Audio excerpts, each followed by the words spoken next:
September 11th, 2001, a Tuesday America will never forget.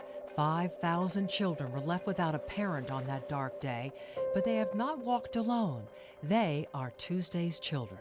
There were 4,000 organizations started after September 11th. We're one of very few left standing. Sarah Wingerath Schlanger is a senior director of Tuesday's Children, a group formed 18 years ago to address the special needs of the children of 9/11. We're about post-traumatic growth. We're about making sure that we can have a positive journey and walk shoulder to shoulder with you. Amanda Gregory Carpenter of Derby lost her father on September 11th. She was a sophomore in college and was struggling to make sense of what happened and how to move forward.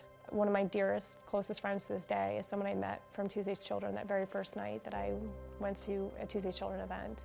For me, it was making those connections, understanding that I wasn't alone in what I was feeling, what I had dealt with. We plan programming for every age and stage. We're about making sure that the resources are in place long term. And sometimes Tuesday's Children steps in to help when grief begins to take a physical toll. We had somebody right after 9/11 call and say, my child's not growing. They're physically not growing. They're not reaching any sort of developmental milestones. And that child needed intense traumatic support so that their body could refocus itself and begin to grow again.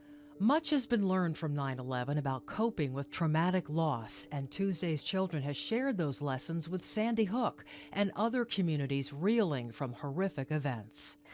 You know, here's our guidebook. Let us help you walk through this. We've taken a long-term healing model and made sure that we can put it in other communities, whether that be Newtown, Las Vegas, Parkland. And Tuesday's Children says there's a way we can all help in that healing. A little kindness is all it takes. What can we all do as neighbors, friends, to make it a little bit easier?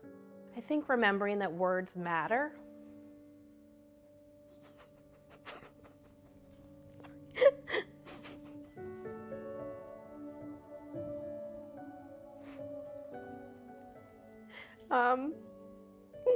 Nobody wants to hear, it's time to move on.